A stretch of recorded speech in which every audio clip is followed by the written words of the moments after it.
आम्ही Janata high school and junior college Shirol या शाळेचे विद्यार्थी आहोत. आम्ही विकसित भारत अभियान या अंतर्गत उपकरण केले आहे. आमच्या उत्पन्नाचे नाव कचऱ्यापासून वीज निर्मिती तयार करणे व हवाचे शुद्धीकरण करणे.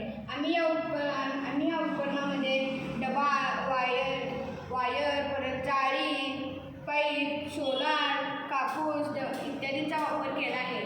या उपकरणाचे फायदे असे आहेत की आपण कचरा जाळल्यावर इथे लाईट तयार होते व त्या धुराचे प्रदूषण होऊ नये म्हणून इथं फिल्टर बसलेलं आहे व त्यामुळे इथून हवा शुद्धीकरण होते.